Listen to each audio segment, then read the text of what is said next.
Hello everybody, this is Kahala at Mahiku, coming to record our 1 year progress. As you can see, the kids are working on the front line.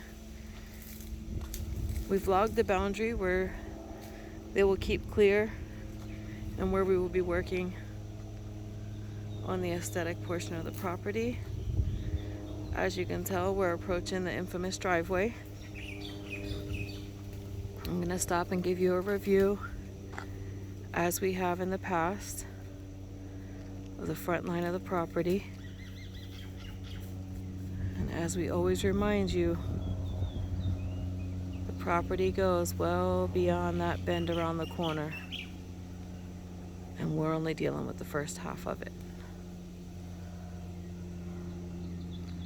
So for those of you who are wondering why we're taking it in increments like that, it is because we choose to be stewards of this land in the same way that our ancestors have done for thousands of years. For thousands of years, mankind has made it through this universe and did not need big power machines and tools to do all the work for them. All the beauty that they created with their own hands, as it was intended. Therefore, we will do the same. So if you're noticing the black rock behind the logs, that's biochar. And what that does is it helps remove toxins from the soil. I don't suspect that there's too many out here where we're at, but it also keeps a pH balance. It's very healthy for your soil. And as opposed to purchasing rocks that may have been taken from another sacred location for the purpose of landscaping, we will use something that's far more sustainable. So we've been refining the driveway a little, and we're toying with the idea of filling in the center with the biochar, but we like it just the way it is. And where the biochar is, that's where we've historically struggled to get in. Down below in the grass, it's very, very wet at times, and it's hard to get across it. And where the charcoal goes across, that is where we discussed in a previous video with you that there is a very steep incline there, and it's really hard to get your vehicle on top of. Here's the front corner of the property. So if you remember, and I'll go back to my spot, right here where the driveway sits today, that's where you would see the picture of the boys on our first day, sitting on the ground, wondering how to get in to a forest this dense. It took the first 6 weeks to cut into the driveway, only to where the car is now. And if you recall, where there is now a hand-lashed fence, there once was a pile of trees that we cut, tree limbs, and on the other side there was a pile that was almost a story high, and we're just about at the bottom of that. So there's a lot of modern terms for it. I think they call it chop and drop, mulch in place. Okay, we just call it common sense. The driveway wasn't fully level, and we are on top of a lava bed. We don't have much soil. So all of that, some of it broke down, some of it I hand cut with the paraloppers, and then the logs we reseeded into another pile or used them along the front line. Okay, once we did that, the pile got really small. We were able to chop up the rest and have the kids sing and march around in circles on it until they stomped it down. Then we used that to backfill by the tree. So if you remember in past videos, and you can see it back over there, okay, the tree trunks were really high over the ground, and it was great exercise to walk over, but if you're not in shape and you're not accustomed to it, that was a tough one. So by all means, our fence isn't perfect, and by all means, we don't intend for it to be. It's supposed to be handmade and have that rustic effect to it. It's a lot cheaper when you do it yourself with the materials that come from the land that will eventually biodegrade into the land than it is to go out and spend thousands of dollars that you have to work very hard for and then take days off of work to assemble anyway. So this is kind of like a lesson in sustainability, both economically and environmentally. This is a part of my children's homeschool and business education. They now know how to create a living masterpiece without a dime. We haven't spent too much money on this other than the gas it took to get to and from the farm, and other than the amenities that it took to make ourselves comfortable. So I'm going to stop right here for a second. And of course, you're still going to see a lot of mess as things develop and move around. But that's our living area. And if you recall, or if you go to like a day 3 video, you'll notice that the living area stopped right about where the gas can is. And we thought we found a big space then. It's a huge space today. But we've got to deal with things as they come. We still have life to live and jobs to work. So we're not spending all of our time out here, otherwise it would probably look a lot better. You can see this platform off to the side here with the black bubble on it. That's the site of our new biogas tent platform. And what that is it's a waste system that you don't have to put a tank in the ground, a septic tank in the ground. You don't have to have county waste management or anything. It actually turns all of your waste, both human and kitchen, into fertilizer. So, and it gives you, they say gas to cook with. I don't know if I want to cook with that. So I'll be using the gas for hot water, free hot water. And I will hook it up as a water heater. So what you're looking at there is papayas, there's bananas. Just below you see some vetiver. Our poha had been attacked by a bug and we cut it out and it's now coming back, it's recovering. And the red bulb ginger. Coming down, we're only our first step into the farm area. You see we have some papayas growing already.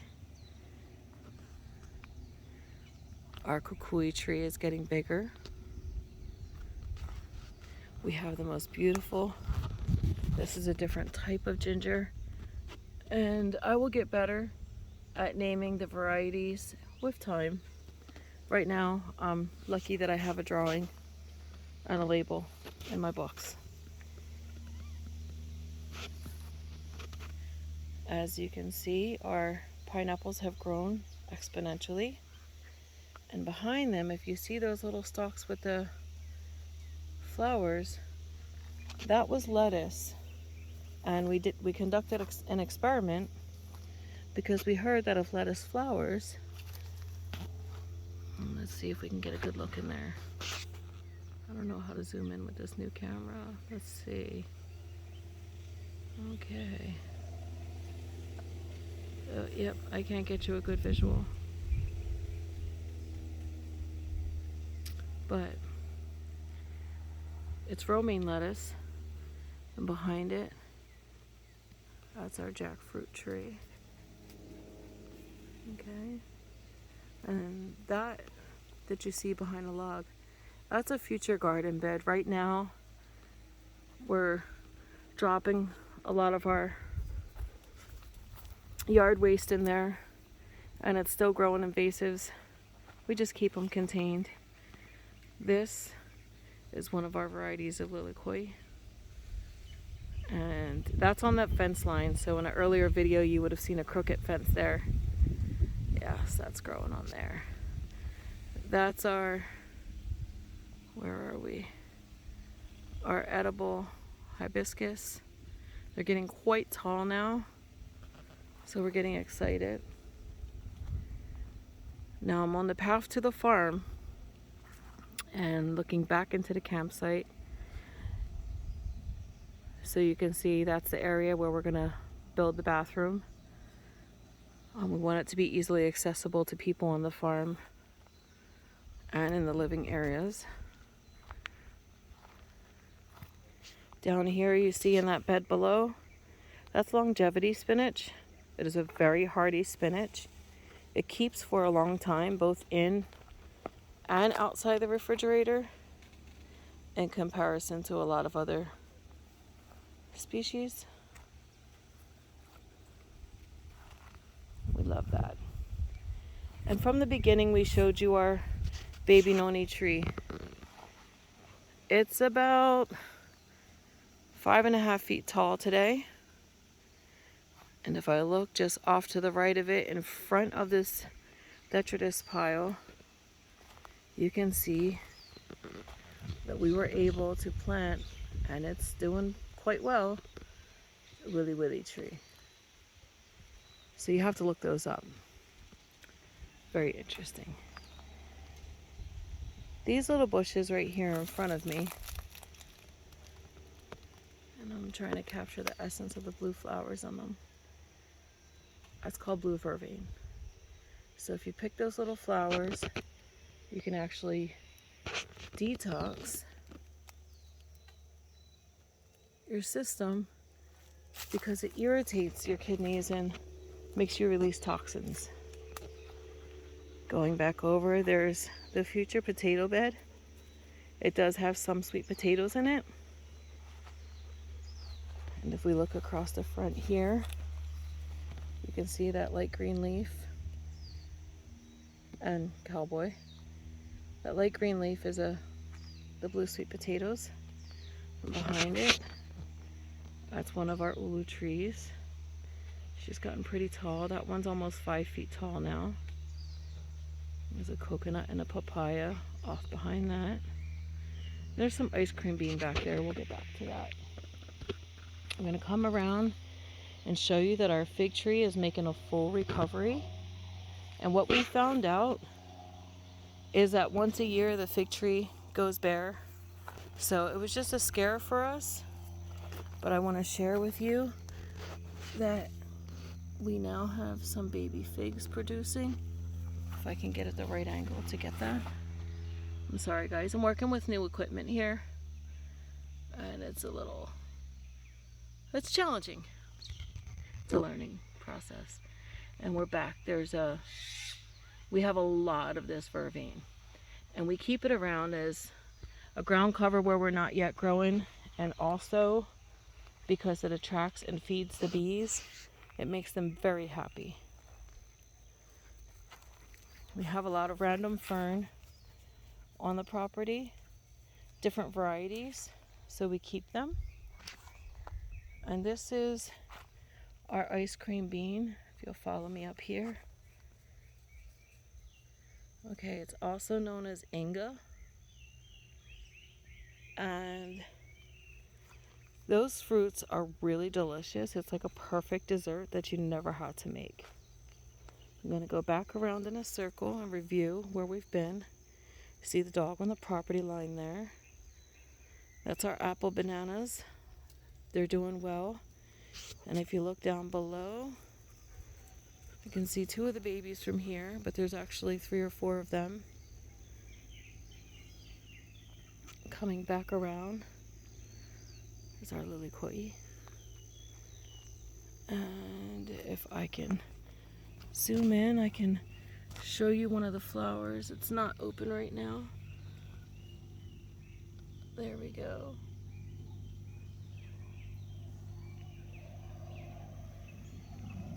So this one's about to start fruiting also. And we have some growing on other varieties. Let's see if I can get a close-up of that one. Isn't that so beautiful?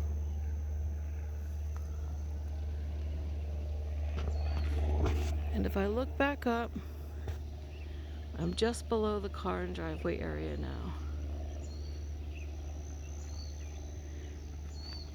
So needless to say, this was the whole area that looked like a destruction zone about 6 months ago. It looks beautiful today. That used to be a really high pile. We've been working it down little by little, but also adding to it. So we're gonna find our way around. See, we have another jackfruit right here. And that one's almost 3 feet tall. And it's hanging out in our coconut grove area.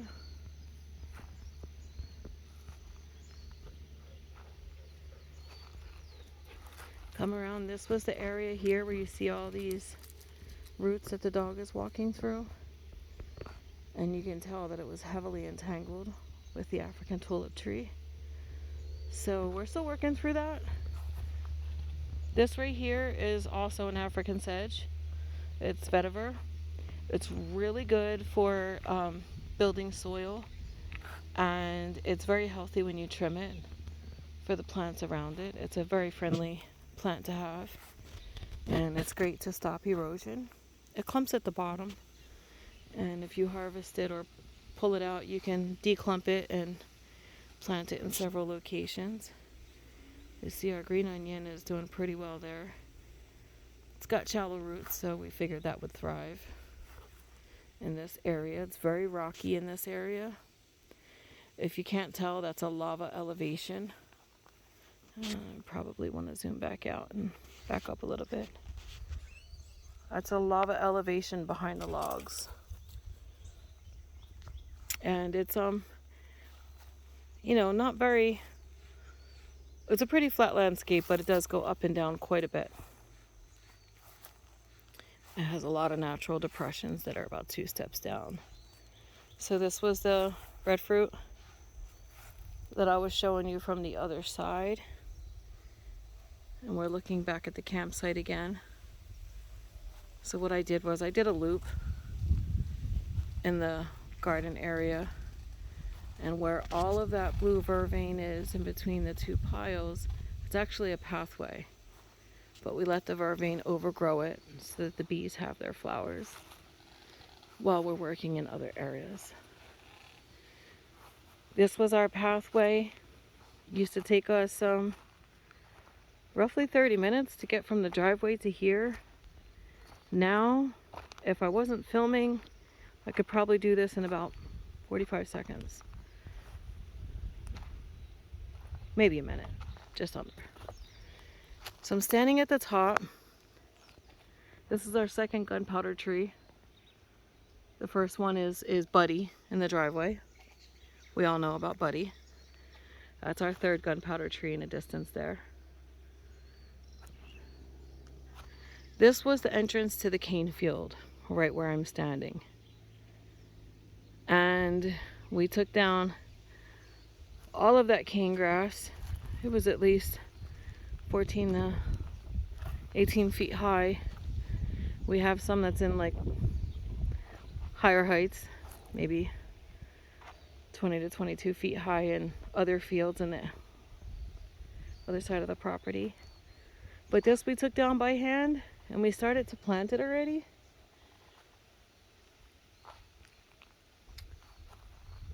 So we've learned some lessons up here, like with our cacao. Actually, the combination of the sun and the biochar burnt our cacao babies, and they've been struggling. And we did pull the charcoal back and I don't know if you can see it in the video. I'm gonna try to get as close as I can. It's coming back.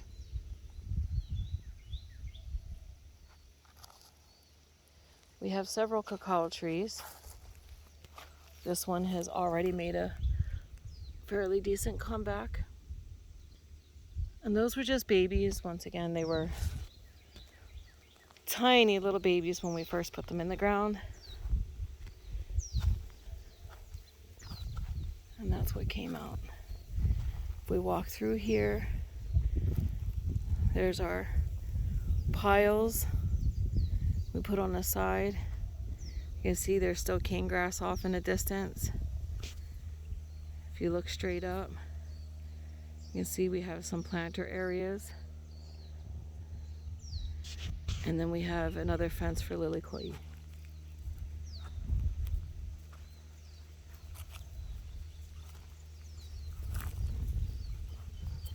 We have a lot of random papayas that have shown up. And that's a papaya tree. It's a baby one. And we have one just behind it.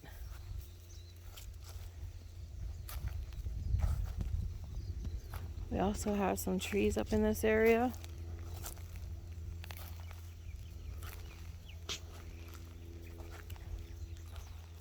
And I believe that this is durian here.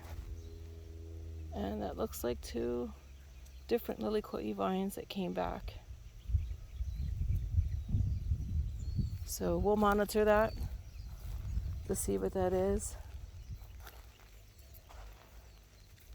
I believe this one is soursop, and it's quite obvious that we have to weed that little area. I'm going to come back here. There's another durian right here.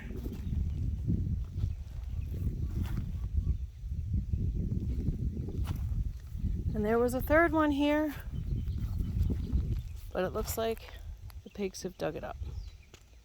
So that concludes our presentation for today. I should be showing, oh yeah, you know what? It doesn't conclude our presentation today. I'm gonna walk down a new pathway that's developing. That's the pathway that goes directly down to the entrance of the cane field and the driveway.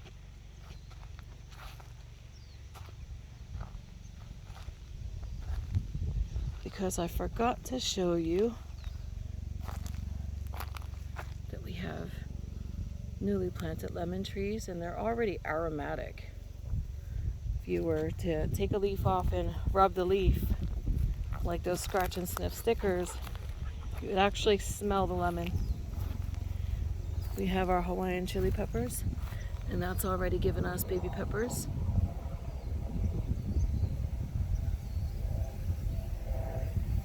Yes, back there you can see our kalo area, and that's just the initial propagation. A lot of people donate it to us prematurely. We weren't ready, so we just found a place, made it safe to plant the plants now, and at another time we'll revisit that topic and make it better. So if you look here, this is one of our basils, and she loves it here. She's flourishing. Our rosemary bush is growing. That's that one you see leaning on the log. Okay. This is a medicinal berry. Oh. This is a medicinal berry. And I don't know if you can see the berries because they haven't changed colors yet, but they're there.